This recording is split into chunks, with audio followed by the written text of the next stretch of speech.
मैं Akshay Narayan Pareek, assistant professor sociology, government college Bundi. आज के इस वीडियो में हम लोग जो बीए द्वितीय वर्ष समाजशास्त्र के लिए विशेष रूप से बनाया गया है, जो कि कोटा विश्वविद्यालय से संबद्ध विद्यार्थी हैं उनके लिए। जैसा कि हमने पिछले वीडियो में बात की थी कि जो बीए सेकेंड ईयर के विद्यार्थी हैं समाजशास्त्र के, उनका जो प्रथम प्रश्न पत्र है वो है सामाजिक विचारक, सोशल थिंकर। तो आज हम लोग शुरुआत करते हैं पहले सोशल थिंकर, पहले सामाजिक विचारक की, जिन्होंने समाजशास्त्र में अभूतपूर्व योगदान दिया है। वो हैं इमाइल दुर्खिम। जैसा कि आप लोग स्क्रीन पर देख रहे हैं, इमाइल दुर्खिम। आज उनका जीवन चित्रण और उनकी जो मेजर वर्क्स हैं, उनकी जो मेजर बुक्स हैं, रचनाएं हैं, उनके बारे में हम लोग बात करेंगे। सबसे पहले तो हम लोग ये देखेंगे कि इमाइल दुर्खिम, इनका जो प्रोनाउंसिएशन है, इनका जो नाम है, उनको अलग अलग प्रकार से प्रोनाउंस किया जाता है कि Emile Durkheim, Emile Durkheim, Emile Durkheim. तो जो हिंदी की बुक्स हैं उनमें इमाइल दुर्खिम नाम इनका लिखा गया है, जबकि इंग्लिश में प्रोनाउंसिएशन किया जाता है तो एमिल डरखाइम इनका प्रोनाउंसिएशन होता है। तो चलिए आज हम बात करते हैं इनके जीवन चित्रण की, जीवन चरित्र की एवं उनकी प्रमुख रचनाओं की, कि समाजशास्त्र विषय में इमाइल दुर्खाइम ने कौन कौन सा अपना योगदान दिया है एवं समाजशास्त्र विषय के विकास में क्या महत्वपूर्ण योगदान दिया है। तो अनेक सामाजिक विचारक हैं, जिनमें ऑगस्ट कॉम्ट हैं, हर्बर्ट स्पेंसर हैं, इमाइल दुर्खिम हैं, कार्ल मार्क्स हैं, मैक्स वेबर हैं। ये ऐसे नाम हैं जिन्होंने समाजशास्त्र विषय को विकसित करने में, इसका विकास करने में अपना अत्यधिक योगदान दिया है। साथ ही या यूँ कहें कि समाजशास्त्र विषय को वैज्ञानिकता प्रदान करने में या विज्ञान से जोड़ने में इनका योगदान है। तो जैसा कि हम लोग बीए फर्स्ट ईयर में हमने पढ़ा है कि जो समाजशास्त्र विषय है उसके जनक ऑगस्ट कॉम्ट हैं, और ऑगस्ट कॉम्ट ने 1838 में समाजशास्त्र विषय का नामकरण किया। लेकिन उनके पश्चात नाम आता है इमाइल दुर्खिम का, जो कि कॉम्ट के उत्तराधिकारी के रूप में जाने जाते हैं, जिन्होंने कॉम्ट के विचारों को और आगे बढ़ाया और समाजशास्त्र में अपना योगदान दिया। जो दुर्खाइम का जो समाजशास्त्र में अध्ययन है, वो संपूर्ण अध्ययन जो प्राकृतिक विज्ञान की अध्ययन पद्धतियां हैं, जिन अध्ययन पद्धतियों का प्रयोग प्राकृतिक विज्ञानों में किया जाता है, चाहे वो अवलोकन हो, तथ्य संकलन हो, वर्गीकरण हो, विश्लेषण हो या अन्य विधियाँ हो, इन सभी विधियों का प्रयोग इमाइल दुर्खाइम ने समाजशास्त्र में किया है और समाजशास्त्र को वैज्ञानिकता प्रदान करने में पुरजोर कोशिश की है। इमाइल दुर्खाइम का जन्म 15 अप्रैल 1858 और मृत्यु 15 नवंबर 1917 को हुई, और इनका जो जन्म स्थान है वो फ्रांस के एपिनल कस्बे में इनका जन्म हुआ, अर्थात ये फ्रांसीसी विचारक हैं। अब सबसे पहले हम देखेंगे कि दुर्खाइम की जो शिक्षा थी, या दुर्खाइम ने जो शिक्षा ग्रहण की, वो सबसे पहले अपनी स्नातक की जो शिक्षा थी, उनका जो ग्रेजुएशन था, वो स्थानीय कस्बा था उनका, जहाँ पे उनका जन्म हुआ, एपिनल कस्बे में, वहीं से उन्होंने पूर्ण की। और उसके पश्चात जब वो उच्च शिक्षा के लिए गए तो उन्होंने एपिनल को छोड़ के पेरिस में चले गए, जो कि फ्रांस की राजधानी है। अर्थात उच्च शिक्षा के लिए इमाइल दुर्खाइम पेरिस चले गए और वहाँ उन्होंने वर्ल्ड फेमस जो संस्था थी, सुप्रसिद्ध संस्था है वहाँ पेरिस की, इकोल नॉर्मल अकादमी, उसमें प्रवेश लिया। और उसमें प्रवेश भी उनका 2 से 3 बार में हुआ था, काफ़ी प्रयत्नों के बाद उसमें उनका प्रवेश हुआ। लेकिन उसमें प्रवेश लेने के पश्चात भी दुर्खिम का मन अधिक वहाँ नहीं लगा, अर्थात वहाँ जो रहने में, वहाँ पढ़ने में उनकी रुचि नहीं रही। और उस रुचि नहीं होने का सबसे बड़ा कारण जो था वो ये था कि जो वहाँ की विचारधारा थी या वहाँ जो पढ़ाया जाता था, उनका दृष्टिकोण कैसा था? मानवतावादी और परंपरागत दृष्टिकोण था। अर्थात वो विज्ञान को अधिक महत्व नहीं देते थे, या यूँ कहें कि सामाजिक विज्ञान में वो विज्ञान को महत्व नहीं देते थे। जबकि दुर्खाइम प्रारंभ से ही ऑगस्ट कॉम्ट के प्रभाव के फलस्वरूप एवं स्वयं उनके विचारों के फलस्वरूप इमाइल दुर्खाइम प्रारंभ से ही विज्ञान को महत्ता देते थे एवं समाजशास्त्र एवं सोशल साइंस में विज्ञान के प्रभाव को स्पष्ट करने का प्रयत्न करते थे। इसलिए उनकी जो रुचि थी वो थी वैज्ञानिक और प्रत्यक्षवादी परिप्रेक्ष्य में थी। इसलिए उनकी रुचि वहाँ नहीं लगी, उनका मन वहाँ नहीं लगा।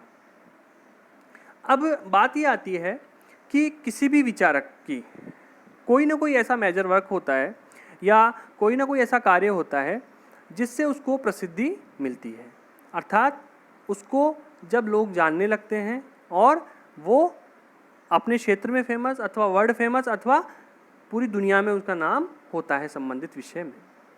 जो दुर्खाइम थे उनकी जो प्रसिद्धि थी वो कहाँ से मिली? तो उन्होंने क्या किया, दुर्खाइम एक साल का अवकाश लेकर वो पेरिस से जर्मनी चले गए, अर्थात वहाँ पे जाके उन्होंने अपना अध्ययन अध्यापन कार्य प्रारंभ करने का प्रयत्न किया और उन्होंने वहाँ पे ऑगस्ट कॉम्ट के अनेक लेख पढ़े, पुस्तकें पढ़ी और उन विचारों से, कॉम्ट के विचारों से वो प्रेरित हुए और उन्होंने समाजशास्त्री प्रत्यक्षवाद को जन्म दिया। अब जो कॉम्ट का प्रत्यक्षवाद था उसको समाजशास्त्र से जोड़ा और इन वैज्ञानिक पद्धतियों को समाजशास्त्र से जोड़कर उन्होंने सोशियोलॉजिकल पॉजिटिविज्म को जन्म दिया। उसके पश्चात उन्होंने जर्मनी में 2 रिपोर्ट प्रस्तुत की, 2 लेख लिखे और वो लेख एक तो दर्शन शास्त्र पे था और दूसरा प्रत्यक्षवादी नीति शास्त्र पर था कि किस प्रकार से नीति शास्त्र जो है, एथिक्स जो है, वो भी प्रत्यक्षवादी हो सकती है, वो भी वैज्ञानिक हो सकती है। इन पे उन्होंने 2 लेख लिखे और इन्हीं दोनों लेखों के कारण वे संपूर्ण फ्रांस में प्रसिद्ध हो गए, अर्थात उनकी प्रसिद्धि संपूर्ण फ्रांस में हो गई इन 2 लेखों के कारण। उसके पश्चात वर्ष 1887 में दुर्खाइम वापस जर्मनी से पेरिस आ गए और उन्होंने बोर्डियक्स विश्वविद्यालय में अध्यापन कार्य प्रारंभ कर दिया और बोर्डियक्स विश्वविद्यालय के द्वारा उनके लिए विशेष रूप से सामाजिक विज्ञान नाम का एक नवीन विभाग खोला गया। जब दुर्खाइम वापस आए तो बोर्डियक्स विश्वविद्यालय, जो कि पेरिस का प्रसिद्ध विश्वविद्यालय है, उसमें उनके लिए नवीन विभाग खोला गया और 1896 में दुर्खाइम को इस विभाग में समाजशास्त्र का विभागाध्यक्ष बना दिया गया, अर्थात हेड ऑफ डिपार्टमेंट विभागाध्यक्ष बना दिया गया दुर्खाइम को इस विश्वविद्यालय में। इसलिए समाजशास्त्र के प्रथम प्रोफेसर भी कहे जाते हैं। बहुत बार ये क्वेश्चन पूछा जाता है, प्रतियोगिता परीक्षाओं में पूछा जाता है कि समाजशास्त्र विषय के प्रथम प्रोफेसर कौन हैं, तो हमको उसमें इमाइल दुर्खाइम करना है। इसी प्रकार इस विश्वविद्यालय में उन्होंने समाजशास्त्र के अंतर्गत बहुत सारे विषय पढ़ाए, समाजशास्त्र के अंतर्गत बहुत सारे विषयों का अध्ययन किया एवं अध्यापन करवाया, जिसमें सामाजिक एकता का पारिवारिक समाजशास्त्र, समाजवादी सिद्धांत तथा दंड आदि विषयों का अध्ययन अध्यापन करवाया। इसके साथ ही धर्म, कानून तथा नैतिकता आदि विषय भी दुर्खाइम के द्वारा पढ़ाए गए, अर्थात समाजशास्त्र विषय के अंतर्गत इन सभी विषयों को सम्मिलित करते हुए दुर्खाइम ने अध्यापन कार्य करवाया। और इसी विश्वविद्यालय से इमाइल दुर्खाइम को अत्यधिक प्रतिष्ठा प्राप्त हुई, अत्यधिक प्रसिद्धि प्राप्त हुई और इसी बीच में उनका विवाह, जो उनका पारिवारिक जीवन है, वो प्रारंभ हुआ, उनका वैवाहिक जीवन प्रारंभ हुआ और लुई ड्रैक के साथ उनका विवाह हुआ और इन दोनों से उनके 2 संतानें हुई, एक पुत्र और एक पुत्री। पुत्री का नाम मैरी और पुत्र का नाम आंद्रे था। अब दुर्खाइम जो भी अध्ययन अध्यापन कार्य करते थे उसमें दुर्खाइम को उनकी पत्नी का अत्यधिक सहयोग मिलता था।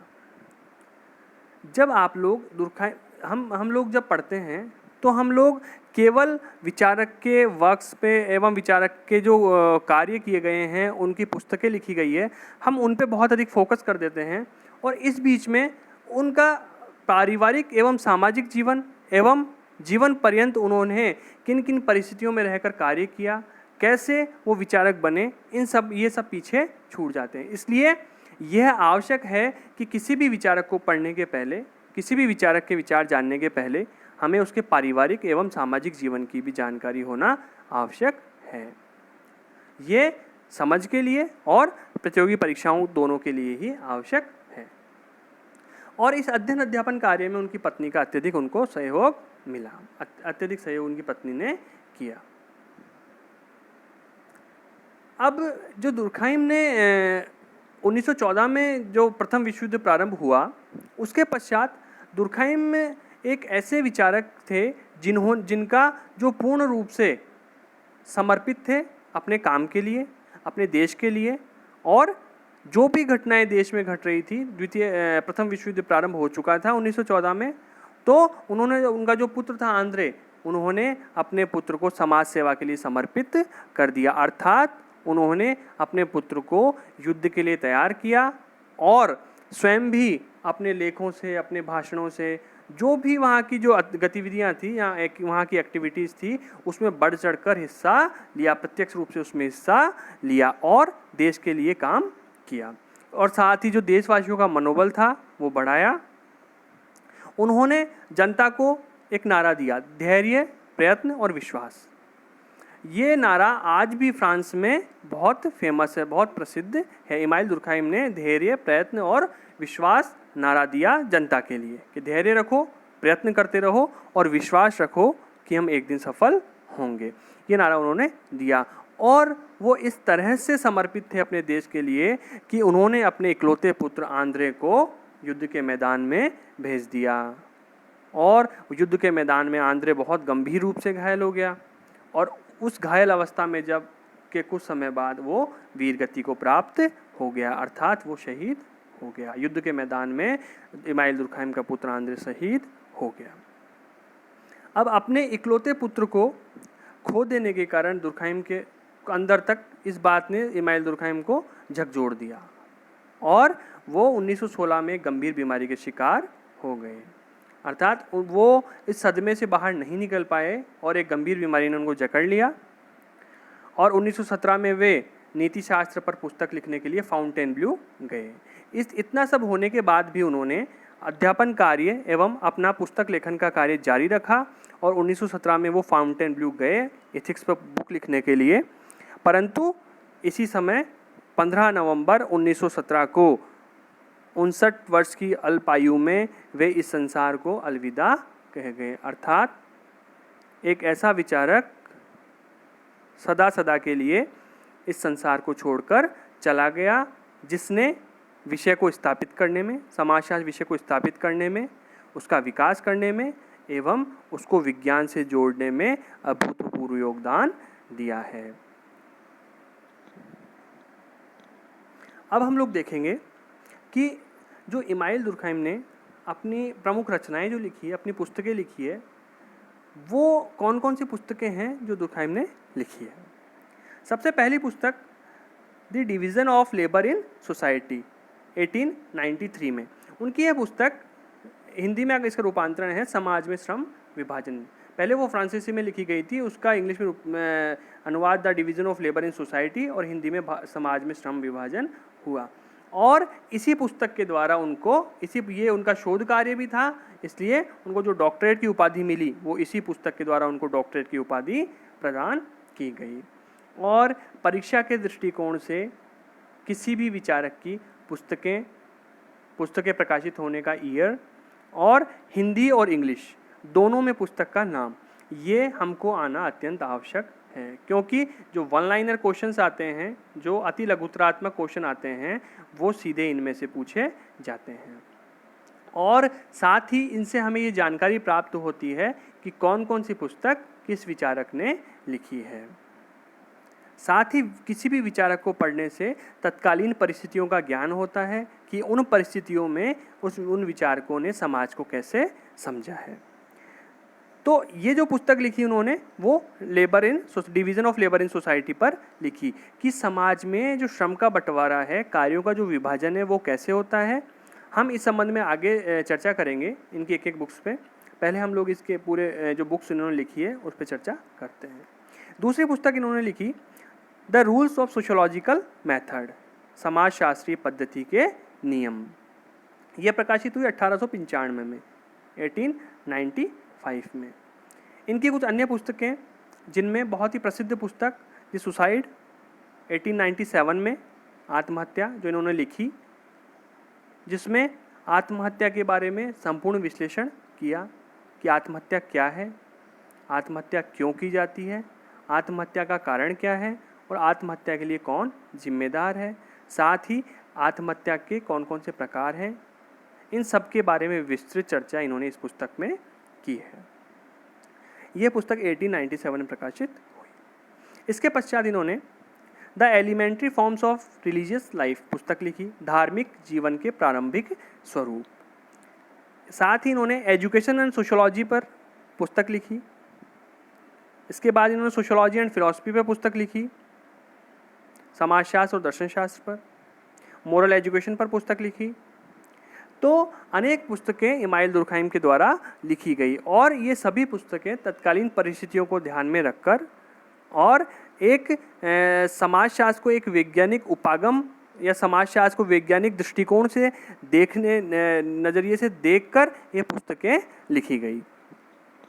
यहाँ तक कि दुर्खहाइम ने नैतिकता को भी साइंस से जोड़ा, तभी उन्होंने प्रत्यक्षवादी नैतिकता की बात की। सोशियोलॉजी एंड सेंट साइमन एक और उनकी पुस्तक है, और जैसा मैंने आप लोगों को बताया कि the division of labour in society पुस्तक पर उन्हें डॉक्टरेट की उपाधि से सम्मानित किया गया। अब इमाइल दुर्खहाइम के कौन से ऐसे सिद्धांत हैं जो उन्होंने सोशियोलॉजी में दिए हैं अथवा समाजशास्त्र के विकास में उनका योगदान कह लें या सिद्धांत कह लें, थेरीज कह लें, क्योंकि कोई भी सिद्धांत का निर्माण की प्रक्रिया अत्यधिक लंबी होती है। तो उन्होंने कौन कौन से सिद्धांत दिए, जैसे उन्होंने दिया समाजशास्त्र में श्रम विभाजन का सिद्धांत, दूसरा उन्होंने दिया आत्महत्या का सिद्धांत, तीसरा उन्होंने दिया धर्म का सिद्धांत, चौथा उन्होंने दिया मूल्यों का सिद्धांत, पांचवा नैतिकता का सिद्धांत और छठा ज्ञान का समाजशास्त्र। इन सभी के बारे में हम आगे आने वाले वीडियो में विशद चर्चा करेंगे और समझने का प्रयत्न करेंगे कि वास्तव में दुर्खहाइम का जो योगदान है वो क्या है और कैसे उन्होंने इन सिद्धांतों में वो दिया है। इसके पश्चात हम देखेंगे कि कौन कौन सी अवधारणाएं दुर्खहाइम के द्वारा दी गई, कौन कौन से कंसेप्ट दुर्खहाइम के द्वारा दिए गए। जो पिछला वीडियो था उसमें मैंने आप लोगों को बताया था कि सिद्धांत और अवधारणाओं में क्या अंतर होता है। तो इन्होंने सामाजिक तथ्य की अवधारणा दी, सोशल फैक्ट की अवधारणा, सामूहिक चेतना की अवधारणा दी, प्रकार्यवाद की अवधारणा दी, आदर्शहीनता एनोमी की अवधारणा दी, यांत्रिक एवं सावयवी एकता के बारे में बताया कि यांत्रिक एकता क्या है, सावयवी एकता क्या है, ये भी हम आगे आने वाले अध्याय में पढ़ेंगे। और इन्होंने कानून, अपराध एवं दंड की अवधारणा भी दी। ये सभी अवधारणाएं इमाइल दुर्खहाइम के द्वारा दी गई। तो इस तरह से इमाइल दुर्खहाइम ने समाजशास्त्र विषय में अपना योगदान दिया और आज का ये वीडियो उसी से संबंधित था कि दुर्खहाइम ने का जीवन कैसा था, उनकी शिक्षा कैसी थी, उनका पारिवारिक जीवन कैसा था और उनके जीवन में संघर्ष कितना था, साथ ही उनके जो पुत्र का जो वीरगति मिली, उन्होंने सर्वस्व देश के लिए स्वयं को अर्पित कर दिया। ये सभी चीज़ें दुर्खहाइम ने की और इसके साथ ही उसके बाद भी वो रुके नहीं और समाजशास्त्र विषय में समाजशास्त्र के उद्भव से लेकर विकास तक अपना संपूर्ण योगदान दिया और समाजशास्त्र विषय को स्थापित करने में अग्रणी विचारकों में इमाइल दुर्खहाइम का नाम लिया जाता है। तो आगे आने वाले वीडियोज़ में हम लोग इन सब के बारे में विशेष चर्चा करेंगे और इनको विस्तार पूर्वक पढ़ेंगे। धन्यवाद।